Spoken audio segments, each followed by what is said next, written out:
Seberapa banyak di antara kita yang mengalami goncangan hari-hari ini.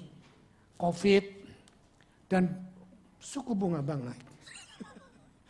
Ya, mortgage naik, inflasi naik, keadaan semua naik. Seperti saya khotbahkan beberapa minggu yang lalu atau bulan yang lalu, sayur juga naik gitu loh. Kasihan Iluh sampai diserbu sama orang, Iluh keterlaluan gak beliin bapak selada. No, bukan salah Iluh. Jangan lagi kasihan, saya kalau khotbah apa-apa saudara, jangan salah orang lain ya. Dengarkan apa yang saya katakan bukan untuk menyalahkan orang lain. Tapi mari kita buat untuk membuat satu awareness buat hidup kita sendiri gitu loh. Oke, nah hari ini saya tergerak untuk membahas mengenal Allah yang sangat setia. Semua kita tahu bahwa kita punya Allah yang setia. By default, dengan teori, dengan keadaan, dengan pengertian, apalagi yang sudah lahir dari kecil dalam kehidupan kekristenan. Saudara sudah menikmati bagaimana kasih Allah yang begitu setia. Kemurahan Allah yang begitu setia. Dan apalagi yang baru bertobat. Karena saudara mungkin tadinya sakit, dijamah Tuhan, mengalami mujizat, saudara mengalami problem dijawab, persoalan diselesaikan. Itu adalah bagian dari kasih Tuhan. Tetapi hari ini saya mau memberikan awareness kepada kita semuanya.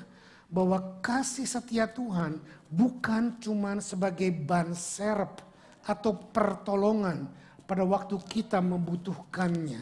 Tetapi kasih setia Tuhan akan menjadi alat yang sangat dahsyat. Dari mulai kita lahir sampai kita hidup di dalam kekekalan. Kita tidak lepas dari kasih setia Tuhan. Kasih setia Tuhan adalah merupakan jati diri atau karakter Tuhan itu sendiri. Bagi kita manusia yang jatuh dalam dosa, manusia yang sudah hidup dikuasai dalam dunia yang penuh dengan kegelapan, nilai-nilai kesetiaan itu sudah menjadi benda yang langka. Menjadi benda yang sangat antik dan sangat kurang. Kita bisa setia kalau dalam pekerjaan tempatnya oke, gajinya cukup dan lain sebagainya. Saya bisa setia kalau istri saya baik atau suami saya baik. Dan itu kesetiaan yang ada syaratnya. Tetapi kesetiaan Tuhan dalam hidup kita tidak demikian. Kesetiaan Tuhan tidak bersyarat. Karena syaratnya bagi Tuhan adalah cuma satu, yaitu jati dirinya sendiri. Nah, sebelum saya membahas lebih dalam, saya mau membahas dari kata, arti katanya itu sendiri. Kata kesetiaan atau faithfulness berasal dari dua kata. Faith, iman, dan fullness atau kepenuhan. Jadi faithfulness dirangkum menjadi kepenuhan oleh iman.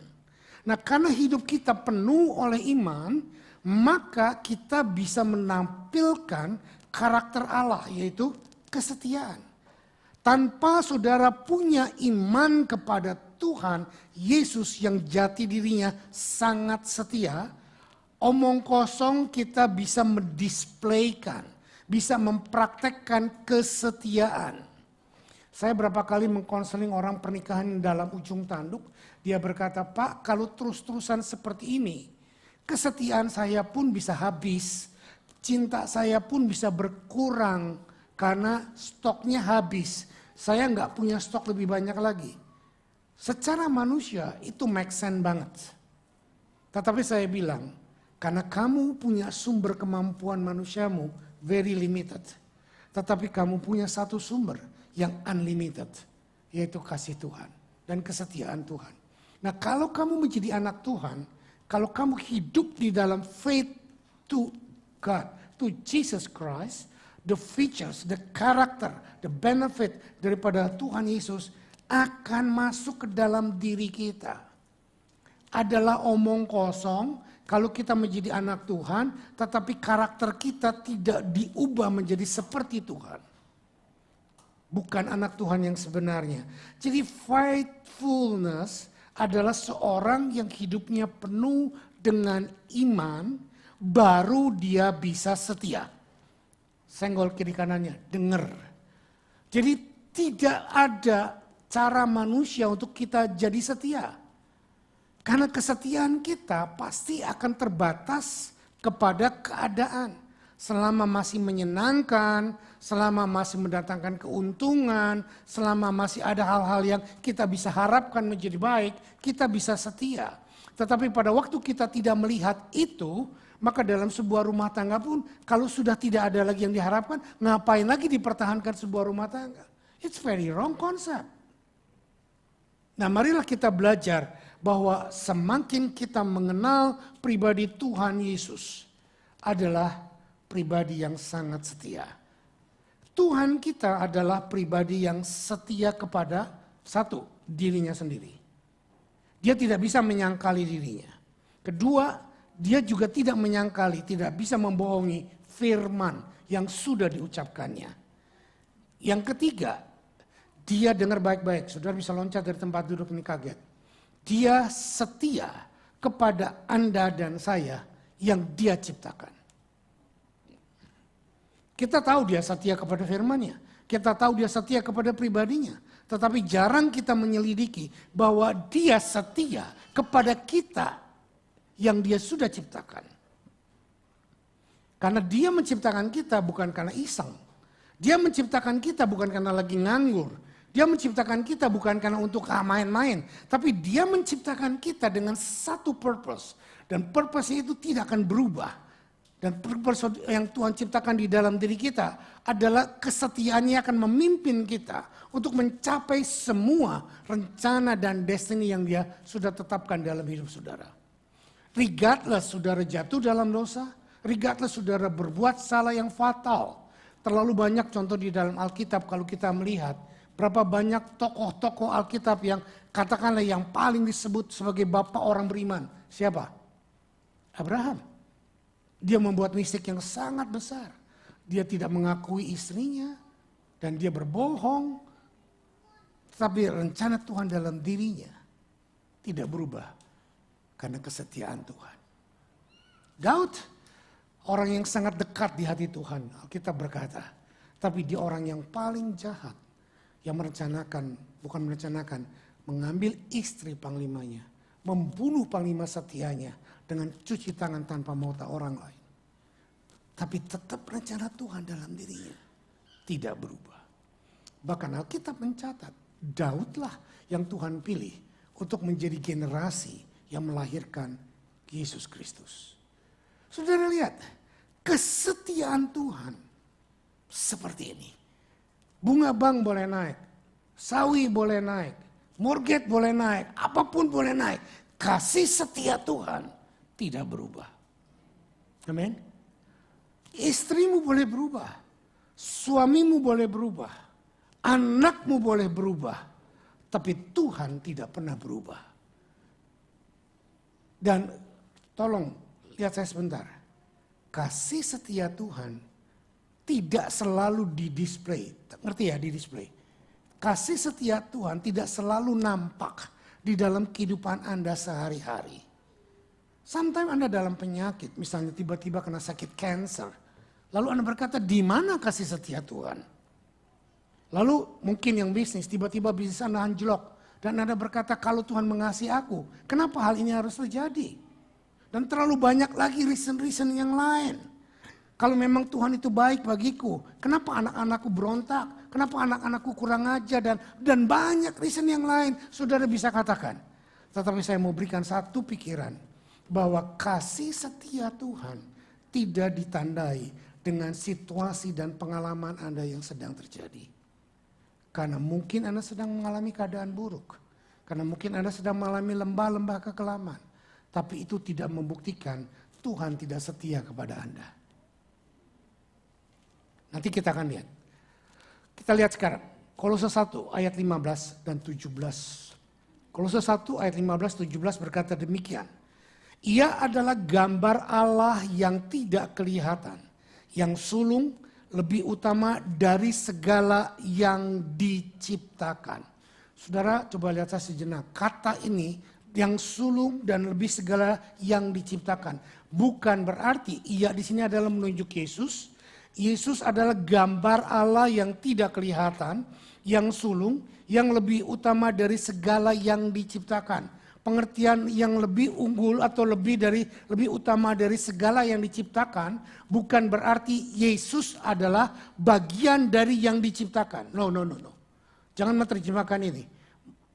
Ada beberapa sekte agama yang berkata Yesus adalah juga ciptaan Bapa. Dia supreme being.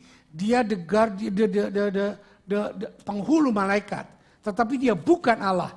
Nah, saya mau membantah pengertian itu bahwa Jesus not a creature. Not creation. He is the creature. He is yang membuat, yang mengatur. Yang sulung lebih utama dari segala yang diciptakan. Pengertiannya adalah dia menciptakan, karena dia yang menciptakan, maka dia lebih unggul dari segala ciptaan.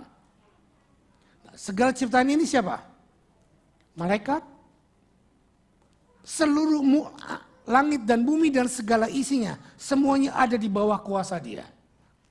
Oke, ayat 16 berkata, karena di dalam dialah, pengertiannya coba lihat. Di dalam dialah telah diciptakan segala sesuatu yang ada di sorga dan yang ada di bumi, yang kelihatan dan yang tidak kelihatan, baik singgasana maupun kerajaan, baik pemerintah maupun penguasa, segala sesuatu yang diciptakan oleh dia dan untuk dia.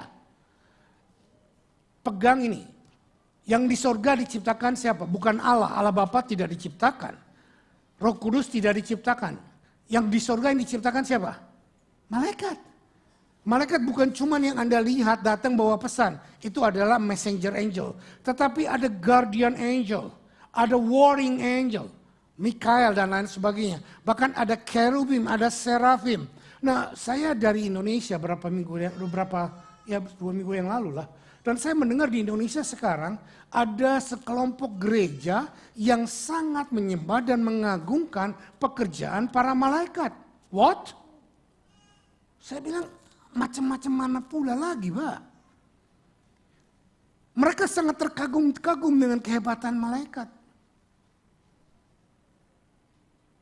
Ini udah merupakan occult. Kita tidak didesain untuk kagum kepada malaikat. Malaikat lebih berkuasa dari kita dalam pengertian power, yes. Tapi dalam pengertian kemuliaan, no. Oke, ayat 17, kita baca yuk. 2, 3. Ia ada terlebih dahulu dari segala sesuatu, dan segala sesuatu ada di dalam dia. Coba perhatikan saya. Segala sesuatu termasuk matahari, bulan, bintang, laut dan bawahnya. Betul, segala sesuatu termasuk Anda dan saya ada di mana? Ada di dalam dia. Ada di dalam pribadi Yesus. So dengar baik-baik. Lihat. Bisa nggak kita keluar dari pribadi dia? Come on, talk to me. Regardless you a believer or not, saudara anak Tuhan atau bukan, saudara ada di dalam dia. Kan dia yang menciptakan. Cuma sekarang bagaimana sikap kita menyiasati kehidupan ini. Saudara tidak bisa melarikan diri dari Tuhan. Saudara bisa merasa jauh dari Tuhan, that's your feeling. Tetapi saudara tidak bisa run out from the Lord.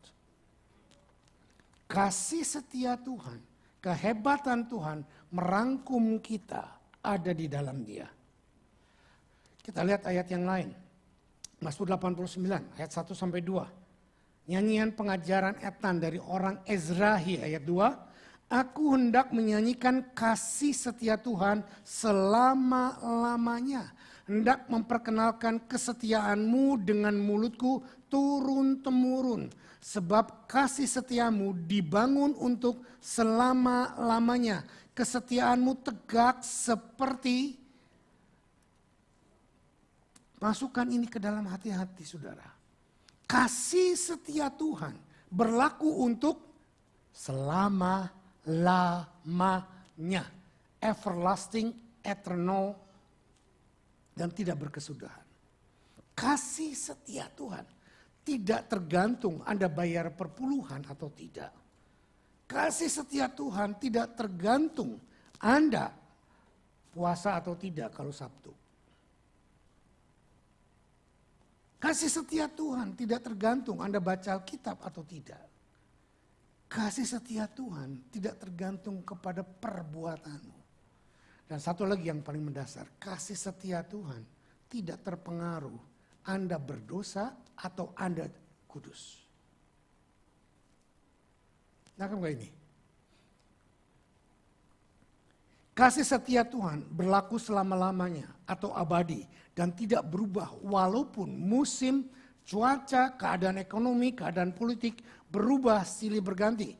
Kejadian 8 ayat 22 mengingatkan kita bagaimana ketetapan Tuhan setelah manusia jatuh dalam dosa dan Tuhan menghukum bumi dengan air bah, dan Tuhan menulis seperti ini, Kejadian 8 ayat 22.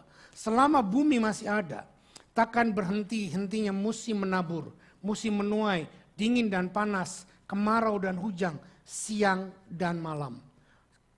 Cuaca silih berganti. Keadaan politik boleh berganti. Situasi ekonomi boleh berganti. Queen Elizabeth boleh meninggal.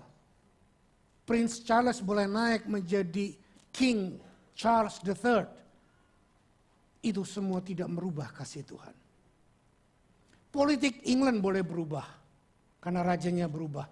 Saya bayangkan betapa ribetnya mereka sekarang harus narikin uang semuanya dan harus diganti dengan mata uang baru. Karena uang England semuanya pakai wajah Ratu Elizabeth dan harus diganti baru. Betapa ribetnya mereka akan kerjakan itu semuanya. Perubahan-perubahan apapun, seribet apapun tidak merubah kasih Tuhan. Are you with me? Bisnis saudara lagi up on the top of the mountain. Saudara bilang, waduh besar kasih setia Tuhan. Lalu omset anjlok, blok. Aduh Tuhan kok gak sayang aku. Nah, this is the way kita masih terpengaruh up and down. Kita berpikir kasih Tuhan ditandai dengan situasi keadaan yang menyenangkan bagi kita. Tetapi tidak demikian dengan pengertian Tuhan. Meskipun keadaan dunia selalu berubah, musim berganti, kasih setia Tuhan tidak berubah untuk selama-lamanya. Yesaya 11 ayat 5, ia tidak akan menyimpang dari kebenaran dan kesetiaan. Seperti ikat pinggang tetap terikat di pinggangnya. Jadi kesetiaan Tuhan seperti ikat pinggang terikat di pinggangnya. Dan Tuhan gak pernah ke belakang lepas ikat pinggang. Saudara nangkep maksud saya? Kita sering ke belakang, saya ke belakang sehari berapa kali. Bukan besar, yang kecil. Terlalu banyak keterangan ya, relate. Saya hanya menjelaskan supaya saudara mengerti bahwa Tuhan pakai ikat pinggang dan ikat pinggangnya gak pernah dilepas. Nempel di dalam dirinya. Ini Alkitab katakan. Bilangan 23 ayat 19. Allah bukanlah manusia sehingga ia berdusta, bukan anak manusia sehingga ia menyesal. Masakan ia berfirman dan tidak melakukannya atau berbicara tidak menepatinya. Sebelum saya teruskan, saya mau tanya satu pertanyaan yang tricky. Siapa di sini percaya Tuhan mampu melakukan segala perkara? Tolong angkat tangan. Totally wrong. Totally wrong. Tuhan tidak bisa berdusta. Oh, enggak pernah mikir. Baru diajarin. Tuhan tidak pernah bisa menarik perkataan yang sudah dia keluarkan. Tuhan tidak pernah mengingkari apa yang dia ucapkan. Tuhan tidak bisa berubah. Tuhan bisa berubah, Tuhan bisa mengingkari, tetapi Tuhan tidak mau melakukannya. Are you with me? Jadi bukan berarti Tuhan mau melakukan segala perkara bagi kita. Not really. Pengertian bahwa kasih setia Tuhan tidak berkesudahan bukan berarti dia terus memanjakan kita, terus memberikan kita semua yang kita inginkan tanpa mendidik, tanpa berdisiplin. Saudara, didikan Tuhan, disiplin Tuhan, hajaran Tuhan, ganjaran Tuhan adalah bukti daripada kesetiaan Tuhan kepada kita. Are you with me?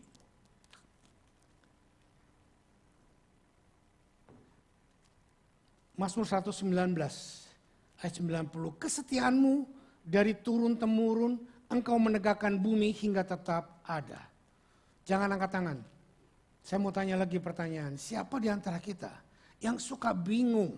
Nanti kalau aku nggak ada, anakku nanti gimana ya? Keadaannya dia sekarang ini begini, kita begitu takutnya nanti masa depan mereka gimana dan lain sebagainya. Waktu saudara lakukan itu, saudara sudah keluar dari kasih setia Tuhan. Pertanyaannya jawab yang paling mendasar. Anakmu siapa yang berikan? Anakmu bukan hasil kerajinan tanganmu waktu nganggur di dalam kamar berdua istrimu. Anakmu adalah pemberian Tuhan. Dan itu bukti kasih setia Tuhan dalam dirimu. Yang penting, jangan terlalu mikir banyak tentang masa depan anakmu. Tapi pikirkan apa yang bisa engkau contohkan ke dalam kehidupan mereka. Amin. Kita terlalu banyak bermain Tuhan. Kita mau supaya anak kita berjalan sesuai dengan apa yang kita inginkan. Yang menurut kita itu benar dari Tuhan. Dengar baik-baik. Apa yang kau pikir benar dan kau lakukan dari Tuhan, belum tentu benar untuk anakmu. Karena Tuhan punya kasih karunia yang berbeda pada tiap orang. Oke? Tetapi satu hal yang perlu diingat. Ntar kita akan nyanyikan lagunya. Ratapan 3 itu 23. Hafal ini. Hafal ini kunci untuk mengingat kasih setia Tuhan. Yuk kita baca. 2, 3. Tak berkesudahan kasih setia Tuhan. Tak habis-habisnya rahmatnya. Selalu baru setiap hari. Besar setiamu. Tuhan tidak akan pernah berubah untuk tetap setia kepada kita. Dan kesetiaannya, besar kecilnya tidak juga bisa berubah. Tidak dia menjadi lebih sayang kepadamu pada waktu engkau melayani Tuhan. Dia tidak menjadi tidak sayang kepadamu pada waktu engkau lari dari Tuhan. Tidak. Justru dengan konstannya kasih setiamu, waktu engkau lari dari kasih Tuhan, waktu engkau mulai bandel-bandel, hidup dengan cara dunia, kasih setia Tuhan yang kejar engkau. Karena kalau tidak dikejar oleh kasih setia Tuhan, kita tidak mungkin bisa kembali kepada Tuhan. Nah, saya bahas lagi sekarang. Tadi kasih setia Tuhan, faithfulness, berdasarkan pengertian dari bahasa Inggris. Sekarang pengertian dari bahasa aslinya. Kata kesetiaan di sini dalam bahasa Ibraninya atau dalam bahasa Inggrisnya adalah faithfulness. Tapi dalam bahasa Ibraninya adalah emunah. Emunah. Artinya secara literally adalah firm or faith or faithful. Nah, ditranslate, diterjemahkan ke bahasa Inggris menjadi kadang-kadang dari emunah, amin. Amin. Kata amin itu berasal dari kata emunah. Emunah artinya jadilah seperti perkataanmu itu. Yes, aku membenarkan. Yes, amin. Nah, kalau saudara, sekarang saya sering tantang saudara, amin saudara? Amin. Nah saudara berkata amin, itu dalam bahasa Ibraninya emunah, artinya ya seperti itu, aku setuju. Jadi kasih setia Tuhan. Amin. Emunah. Kita lihat ini, Paulus mengutipnya dalam 2 Korintus 1 ayat 20. 2 Korintus 1 ayat 20 berkata demikian. Sebab Kristus adalah ya bagi semua janji Allah, itulah sebabnya oleh Dia kita mengatakan amin, emunah untuk memuliakan Allah. Senggol sebelah kiri kanannya, amin. Nah, bukan amin, tapi emunah ya, emunah, oke? Clear. Nah sekarang kita, ini hanya sebagian kecil saya kupas dari meaning dan arti kesetiaan Tuhan secara biblical. Sekarang saya mau bawa Anda dan kita masuk, apa dampaknya sih kita mengenal atau mengerti kesetiaan Allah buat hidup kita. Pertama, dampak kesetiaan Tuhan dalam hidup kita. Kesetiaan Tuhan mengusir kekhawatiran kita. Kalau saudara hidup masih dalam kekhawatiran, saudara ada di luar kasih setia Tuhan. Nah, bukan salah Tuhan, tetapi salah hidup kita. Dengar baik-baik. Waktu saudara bertobat dan selamat, lahir baru, salvation. Kalau saudara benar-benar genuine lahir baru, dan Tuhan melahirkan saudara, 2 Korintus 5 ayat 17 adalah yang lama sudah berlalu, yang baru sudah datang. Dan the salvation yang saudara nikmati, itu pemberian Tuhan through faith by grace. Bukan hasil usaha saudara. Dan itu dengar baik-baik, tidak akan hilang dari hidupmu. Karena it's not yours, it's God given to you. But when you fall into sin, when you walk out of God's words, you will lose not your salvation, but you will lose the joy of your salvation.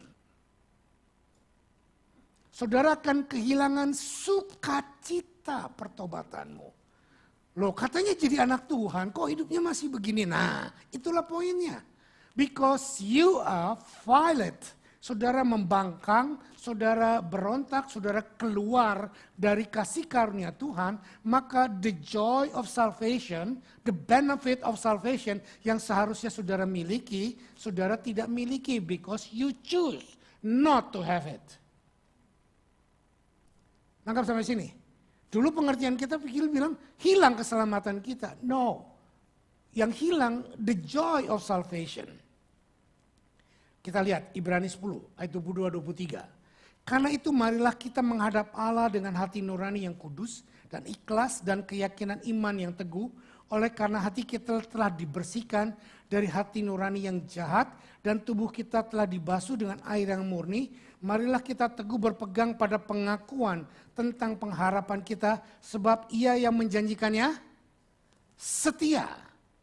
Pada waktu Anda dikuasai pikiranmu, kekhawatiranmu, ketakutanmu, kebimbanganmu, masalahmu mempengaruhi hidupmu, Anda sudah mengeluarkan dirimu dari covering the joy of the salvation. Kenapa? Karena influence dari cara berpikir dunia yang masuk ke dalam diri kita. Sehingga kita tidak bisa tidur, asam lambung naik, kepala pusing, cekot-cekot, dan lain sebagainya. Ya, because you are out of the joy of salvation of God.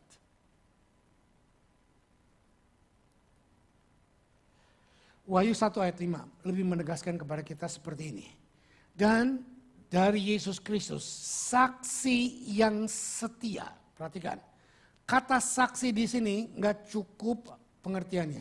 Saya baca bahasa aslinya adalah faithful martyr. Dengan kata lain, kesetiaan Tuhan di dalam kitab Wahyu ini sudah disegel dengan kematiannya dan darahnya. Dia sudah membayar untuk menjadi setia. Dari Yesus Kristus, the faithful martyr. Yang pertama bangkit dari antara orang mati dan yang berkuasa atas raja-raja di bumi ini.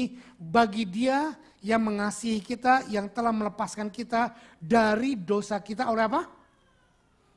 Saudara bayangkan, kalau kita sudah ditebus oleh darahnya, hanya gara-gara sakit kaki seperti saya dulu, tidak bisa bergairah, tidak bisa bersukacita, yang bodoh siapa?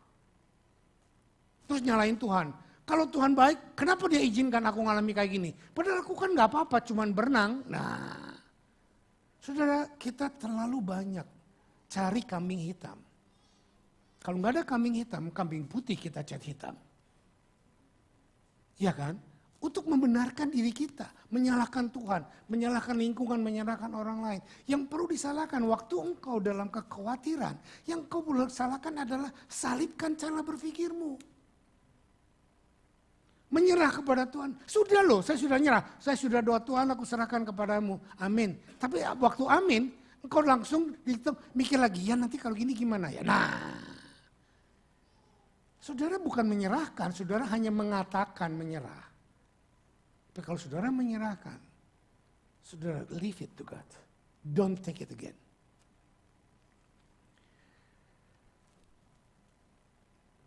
Wahyu 22 ayat 6 kita lihat lagi. Saya sengaja bermain dengan ayat karena saya nggak mau menyimpulkan apa yang saya katakan ini? Oh, itu kan kesimpulannya Pak Sam. Saya mau Anda melihat ini yang dikatakan oleh firman.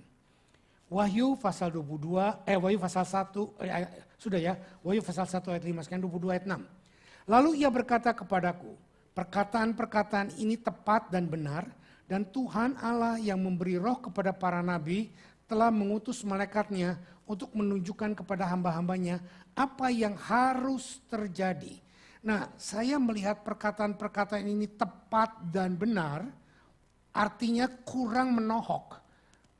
Terjemahannya kurang tepat, makanya saya ambilkan dari ESV. ESV berkata begini, and he said to me, these words are trustworthy and truth. Nah, kata trustworthy dalam bahasa aslinya, bahasa Yunaninya adalah pistos, bukan pistol. Pistos. Apa maksudnya? Sangat bisa dipercaya. Sangat digaranti bahwa perkataan ini yang diucapkan oleh Yesus digaranti dia menjadi orang yang sangat setia dan benar. Jadi semua ucapan ini bukan hanya sekedar Tuhan ucapkan, tapi Tuhan sudah seal, Tuhan sudah materai tadi dengan martir atau mati sahid. Faithful martir dengan darahnya. Dikatakan dia sudah mensil dengan darahnya bahwa dia bisa mengusir semua kekhawatiran, ketakutan, kebimbangan dalam hidup kita selama kita hidup di dalam dunia ini. Saudara, dasar sekali lah, gampangnya bodoh-bodohannya gini. Siapa yang lahir ke bumi, saudara, karena engkau minta kepada Tuhan, Tuhan aku lahir dong. Ada? Enggak ada kan? Ada yang minta lahir, Tuhan aku lahir mau jadi laki-laki. Ada yang minta lahir, Tuhan aku lahir mau jadi orang Amerika. There is so many things that you couldn't choose. Dari banyak hal kita saudara tidak bisa memilih. Gender aja kita nggak bisa milih. Dan dengar baik-baik. Jangan mengambil yang negatif. Justru itu Pak. Karena saya nggak bisa milih. Berarti Tuhan kan tidak adil. Kalau saya bisa milih. Saya mau lahir jadi Pangeran Charles. Nggak usah mikir mortgage beli rumah. Iya kan? Tapi buktinya anak Pangeran Charles.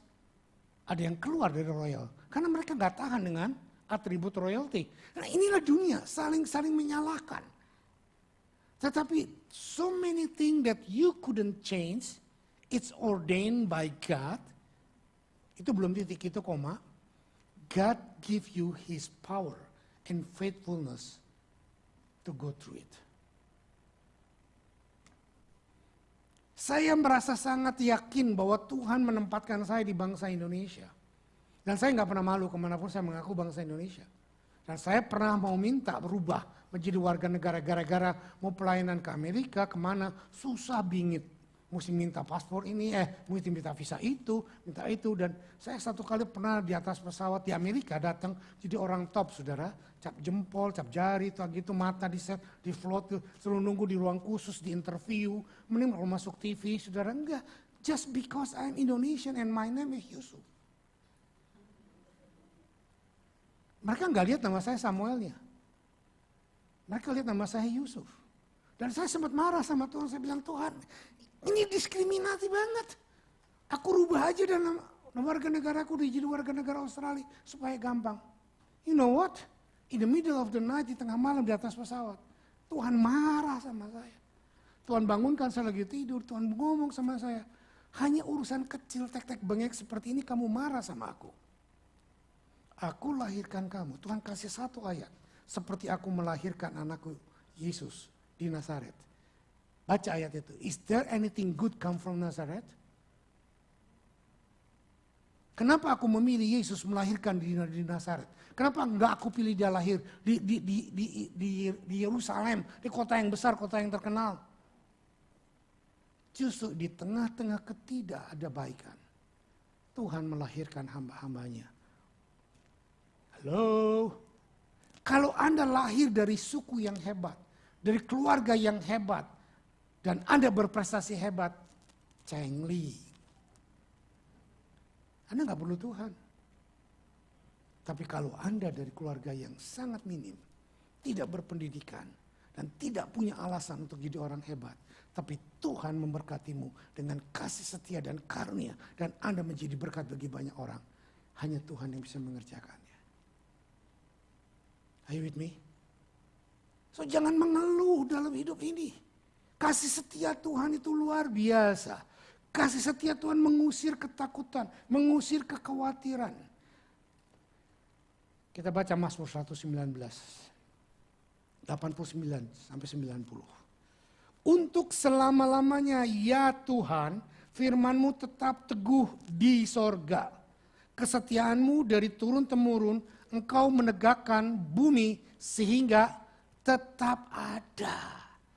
Kesetiaan Tuhan ditegakkan di sorga dan kasih setia Tuhan ditegakkan di bumi untuk mensupport bumi dan saudara tetap eksis. Saya kira gak terlalu berat untuk saudara menerimanya ini. Berjalanlah di dalam pengertian itu. Mazmur 143 ayat 1. Mazmur Daud, ya Tuhan, dengarkanlah doaku, berilah telinga kepada permohonanku. Jawablah aku dalam kesetiaan-Mu demi keadilan-Mu. Nah, pada waktu sudah dalam kekhawatiran, dan pada waktu sudah dalam ketakutan, pada waktu sudah dalam uncertainty, jangan cari orang pinter. Cari orang pinter dalam pengertian Western lu ya, bukan orang pinter pengertian orang Asia. Kalau orang pinter Asia cari dukun. Tapi kalau orang Western cari orang pintar, cari orang yang hebat dalam bidang educationnya, dalam bidang skillfulnya. Tanya nasihat sama dia, gak ada salahnya, banyak salahnya. Pengertian mereka cuma terbatas, tapi pengertian Tuhan yang tidak terbatas. Amin. Tapi jangan juga cari sama hamba-hamba Tuhan. Hamba Tuhan juga banyak yang on. Termasuk saya. Saya gak menguasai semua hal. Saudara, saya nggak bangga untuk menjadi hamba Tuhan yang bisa segala hal. Saya tidak. Terlalu banyak kelemahan saya. Mintalah hikmat Tuhan. Yeremia 33, ada jaminan pada waktu Anda berseru kepada Tuhan. Dia berkata begini, berserulah kepadaku maka aku akan menjawab engkau. Dan akan memberitahukan kepadamu hal-hal yang besar dan yang tidak terpahami. Ya ini hal-hal yang tidak kau ketahui. Berserulah kepada Tuhan, minta pengertian. Apa yang akan terjadi? Saya banyak sekali dibimbing oleh Tuhan. Dan banyak sekali saya mendapat pengertian-pengertian. Setiap kali saya mendapatkan satu persoalan, saya dihadapkan kepada satu keadaan yang saya nggak mengerti, saya tanya Tuhan. Dan Tuhan menjawab saya dengan pengertian-pengertian hikmat. Ini ya, tolong catat. Dalam waktu 1 bulan ke depan ini sampai akhir, September dan Oktober, Tuhan akan mengerjakan terlalu banyak hal-hal. Termasuk ekonomi, Tuhan akan upside down. Tuhan sudah bicara kepada saya. Tuhan berkata bahwa perhatikan, akan ada banyak hal-hal yang aku kerjakan. Akan aku kerjakan pada masa-masa ini. Saudara tahu kenapa? Karena ada masa perubahan dari tahun kalender dari Yahudi. 24 September ini akan terjadi Rosh Hashanah, yaitu satu peralihan tahun baru, penanggalan Yahudi. Dan Tuhan akan membuat banyak hal yang baru. Yang lama sudah berlalu, yang baru sudah datang. Dan saya kaget waktu saya mendapat pengertian ini dari Tuhan sebelum ulang tahun gereja. Tiba-tiba Queen Elizabeth yang sudah dilama gak mati. Loh, Pangeran Charles itu udah berdoa berapa banyak supaya dia cepat-cepat jadi raja. Saudara, dia 70 tahun menantikan untuk jadi raja. Mamanya gak mati-mati, dia gak jadi raja. Nah, saya percaya, saya gak ngomong loh ya. Pangeran Charles berdoa supaya mamanya cepat mati, enggak. Tapi dia berharap kapan aku jadi raja. Kalian bayangkan perubahan apa yang besar yang akan terjadi. Seluruh dunia goncang dengan kematian Queen Elizabeth. Tapi perhatikan apa yang Tuhan katakan. Dia akan tetap setia menopang kita sampai selama-lamanya. Kita sangat punya keberanian. Pada waktu kita merasa terpuruk, pada waktu kita merasa gak kuat, waktu kita merasa dalam keadaan uncertainty, come to God, call to Him. Dulu Yeremia 33 ayat 3 ini kita sebut namanya nomor telepon Tuhan. Istri saya sangat hafal tuh. Dari dulu dia bilang, telepon Tuhan nomornya berapa? Y333 dia bilang gitu. Dia dari dulu, dari masih kita baru nikah dia selalu bilang, nomor telepon Tuhan Y333. Yeremia 33 ayat yang ketiga. Bicara kepada Tuhan, berseru kepada Tuhan. Dia pasti akan menjawab. Oke, sekarang tadi kesetiaan Tuhan mengusir ketakutan. Kedua, kesetiaan Tuhan menjanjikan sebuah jawaban. Yang ketiga sekarang, kesetiaan Tuhan melindungi kita dari yang jahat. Oke, kita lihat ayatnya. Matius 6 ayat 13. Dan janganlah membawa kami dalam pencobaan, tetapi lepaskanlah kami dari yang jahat. Karena engkaulah yang punya kerajaan dan kuasa dan kemuliaan sampai selama-lamanya. Saudara lihat saya mau menjelaskan gini. Persoalan yang terjadi dalam diri saudara bisa dua hal. Bisa karena kebodohan kita, kesalahan kita. Bisa karena memang ujian dari Tuhan. Yang Tuhan izinkan terjadi dalam hidup kita. Nah, jangan pernah berkata, kok Tuhan mengizinkan pencobaan ke dalam diriku? Listen carefully. Tuhan tidak pernah mengizinkan pencobaan. Tetapi pencobaan datang, Yakobus berkata, karena kita dicobai menurut nafsu kita. Menurut keserakahan kita. Menurut kebodohan kita. Menurut ketidakbenaran kita. Maka kita diperhadapkan kepada pencobaan. Tetapi pencobaan yang kita hadapi, Tuhan bisa mengubahnya menjadi satu ujian untuk kita memenangkan pencobaan itu. Are you with me? Jadi jangan pernah bilang Tuhan mengizinkan pencobaan. No. Tuhan mendesain percobaan. No. Tetapi Tuhan mengizinkan masalah, teguran untuk hidup kita supaya kita kembali kepada Dia dan kita terhindar dari yang jahat. Tuhan tidak akan membawa kita ke dalam pencobaan. Perjanjian baru berkata 2 Tesalonika 3 ayat 1-3. Yuk kita baca. Selanjutnya, saudara-saudara, berdoalah untuk kami supaya firman Tuhan beroleh kemajuan dan dimuliakan, sama seperti yang telah terjadi antara kamu, dan supaya kami terlepas daripada pengacau dan orang-orang jahat, sebab bukan semua orang beroleh iman. Tetapi Tuhan adalah setia dan Ia akan menguatkan hatimu, memelihara kamu terhadap yang jahat. Coba lihat saya ini. Ini adalah ayat yang sangat sukar untuk dijelaskan. Tidak semua orang di gereja ini mempunyai iman yang benar. Tidak semua orang yang membaca Alkitab dan mendengarkan firman, even yang dari Tuhan Yesus, mempunyai iman yang benar. Dari 12 murid Yesus, ada satu yang kurang ajar. Tidak punya iman yang benar. Jadi saudara, mengapa saudara mesti terpuruk dan kecewa kalau saudara mendengar saudaramu, hamba Tuhan A yang hebat, hamba Tuhan B yang luar biasa, jatuh dalam dosa, lalu Anda kecewa. Yang bodoh siapa? Karena asumsi kita berpikir, kalau dia udah jadi hamba Tuhan, kalau dia sudah melayani Tuhan, dia pasti orang hebat. Belum tentu. Matius pasal 7 berkata, tidak semua orang yang berseru aku Tuhan, Tuhan, Tuhan akan masuk ke dalam kerajaan sorga. Karena banyak orang yang berseru kepada Tuhan untuk keuntungan pribadinya. Cari duit susah, kerja capek, paling gampang jadi pengkhotbah. Tahu berapa ayat khotbah tentang kemakmuran, dapat persembahan banyak. Saya tidak menyindir, tapi berapa banyak di antara kita sama seperti itu. Kalau lagi repot, lagi banyak pekerjaan, enggak ke gereja. Tapi kalau lagi susah, ke gereja. Minta berkat, ke gereja. Persoalan, ke gereja.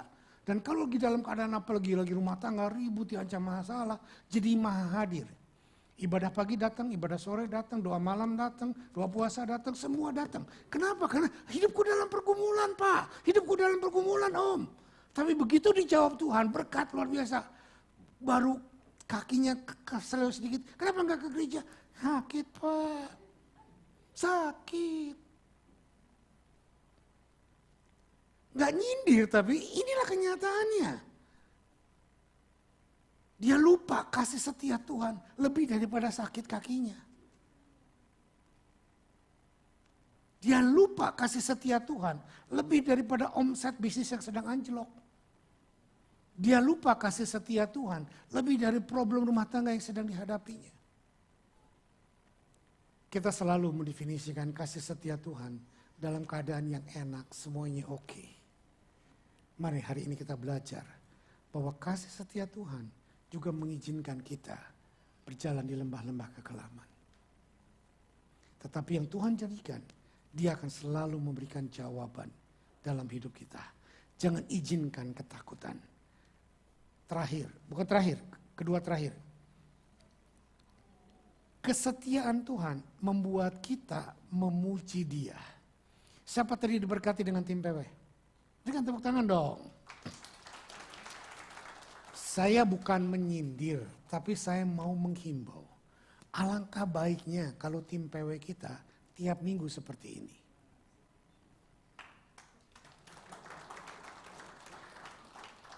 Pak, nggak ada orangnya.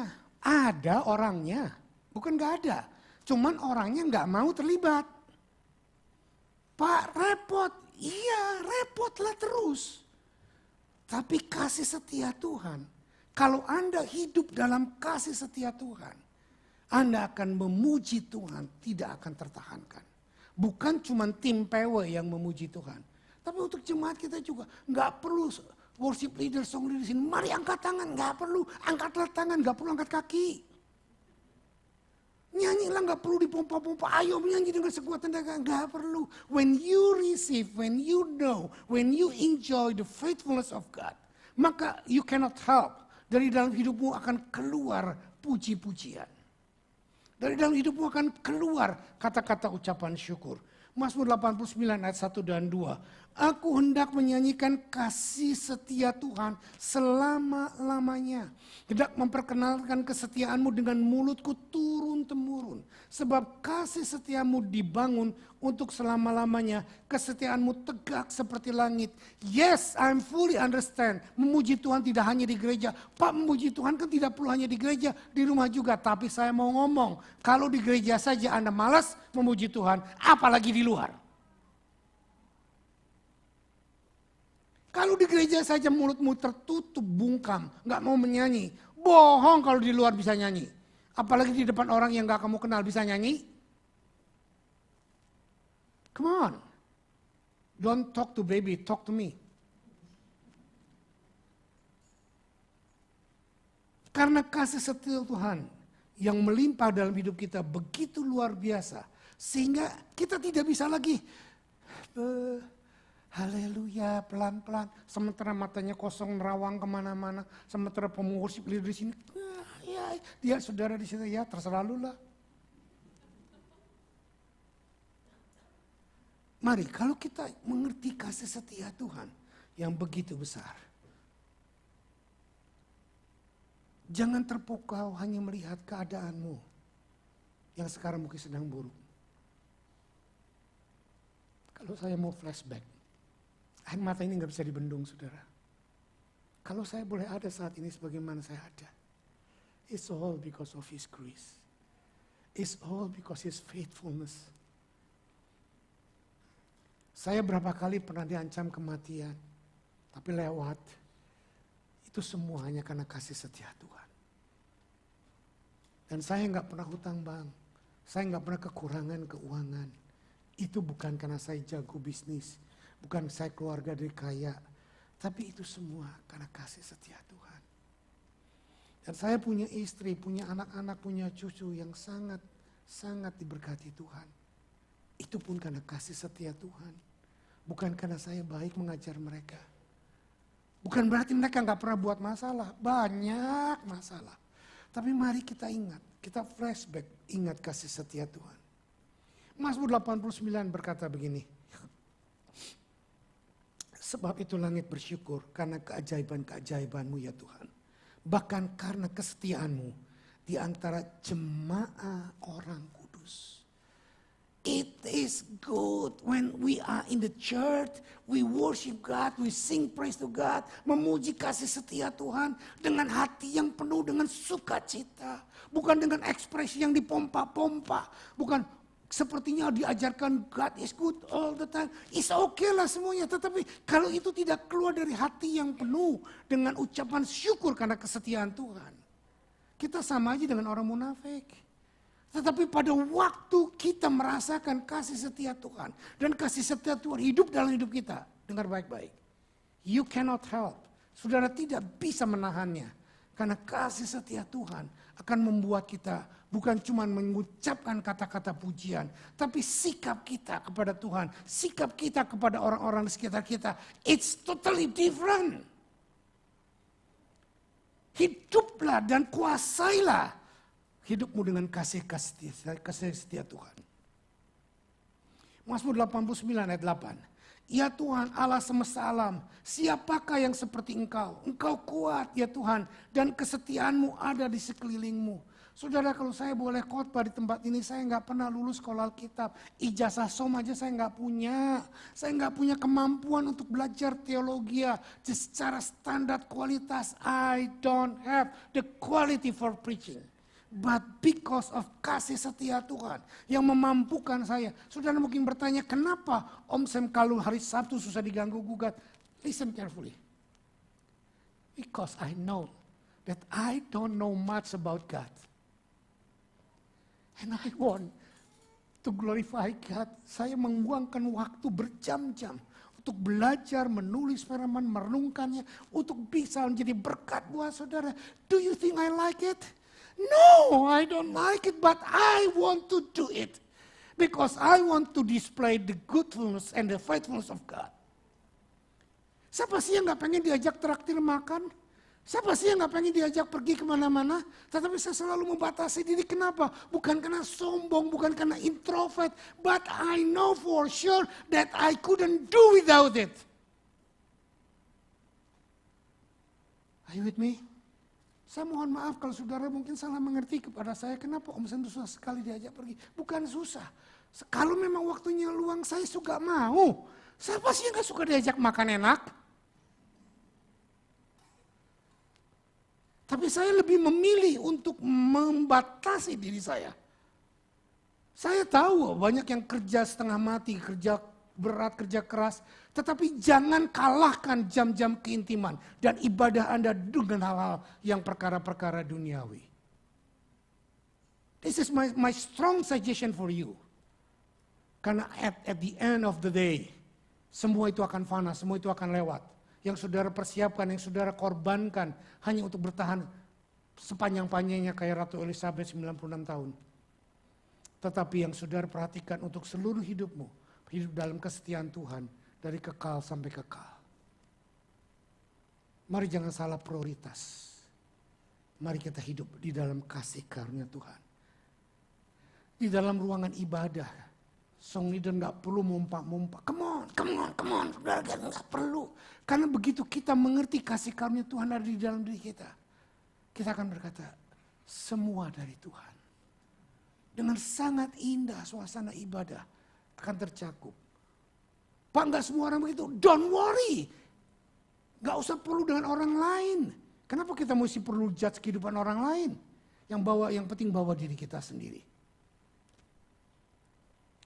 Mazmur 89 ayat 8. Ya Tuhan Allah semesta alam, siapakah yang seperti Engkau? Engkau kuat. Ya Tuhan, kesetiaan-Mu ada di sekelilingmu. Saudara perhatikan, Tuhan berkata, lihat, kesetiaanku ada di sekelilingmu. Mari kita lihat keadaan sekitarmu. Engkau punya orang tua, engkau punya saudara, engkau punya suami, engkau punya anak, engkau punya cucu. Lihat, itu semuanya adalah kasih karunia Tuhan dalam hidupmu. Amin. Kebaikan Tuhan terlalu banyak. Jangan sampai kebaikan Tuhan yang begitu banyak, saudara tertutupi dengan keadaan yang gak enak yang kamu lihat, yang kamu alami baru-baru saja. Ada orang yang menyakitimu, ada orang yang melukaimu, ada orang yang bersikap nggak baik sama kamu. Dan semua yang kasih setia Tuhan yang begitu banyak, ketutup hanya gara-gara satu hal ini. Yang bodoh adalah kita. Mazmur 71 ayat 22. Aku pun mau menyanyikan syukur bagimu dengan gambus atas kesetiaanmu ya Allahku. Menyanyikan mazmur bagimu dengan kecapi yang kudus ya Israel. Ini bagi tim PW. Ayo tim PW yang bisa main drum walaupun gebukannya salah, lakukan. Makin lama makin benar. Walaupun gak ada pemainnya gak ada yang profesional. Dari dulu kita gak punya yang tim profesional. Yang ada adalah hati yang mau melayani Tuhan. Hati yang mau mengucapkan syukur kepada Tuhan. Jangan kalau di jadwal, di schedule, aduh pas repot. Saya harus kerja, hanya datang pelayanan, kalau ke gereja, kalau pelayanan, kalau nggak di schedule nggak pelayanan. Please forgive me. Please forgive me. Mari kita melayani Tuhan, bukan karena schedule. Mari kita melayani Tuhan, hanya karena kasih karunia Tuhan yang indah dalam hidup kita. Amin. Mazmur 92 ayat 1-2. Adalah baik untuk menyanyikan syukur kepada Tuhan. Dan untuk menyanyikan mazmur bagi namamu yang maha tinggi. Untuk memberikan kasih setiamu di waktu pagi dan kesetiaanmu di waktu malam. Saudara-saudara, engkau yang punya karunia nyanyi dengan baik. Tampilkan dirimu, daftarkan dirimu, ikut tes. Saudara yang pernah belajar bagaimana melayani worship dan worship leader. Jadikan dirimu worship leader, jadikan dirimu song leader. Come on, do it for the sake of God, faithfulness. Amin. Amin. Kok susah banget aminnya. Amunah. Ya, Om itu bukan saya. It's up to you. Kami tidak memaksa orang untuk pelayanan. Tetapi kalau ada kasih, kalau ada hidup dalam kesetiaan Tuhan. Dan saudara dikuasainya, kita tidak bisa menahan diri kita. Saya bersyukur. Waktu kita ulang tahun, ada beberapa saudara berkata, bicara kepada saya, Pak dana buat ulang tahun cukup. Saya bilang selalu cukup. Saudara, orang-orang seperti itu care dengan keadaan gereja, dengan keadaan apa. Wah bukan gereja kita sudah kaya, bukan. Tetapi mereka mau involve. Mereka mau menunjukkan bahwa ini loh aku. Karena aku diberkati, karena aku memuji kesetiaan Tuhan. Jadi tidak ada lagi yang perlu ditahan-tahan. Gak peduli orang lain bisa salah mengerti atau apa. Yang penting hati nurani kita. Hati nurani kita menunjukkan sikap kita. Besar kasih setia Tuhan. Sekarang yang terakhir. Kesetiaan Tuhan atau kasih setiaan Tuhan menyiapkan penghiburan dan kekuatan bagi kita. Saya ambil contoh dari seorang nabi yang namanya sangat terkenal, Nabi Yeremia.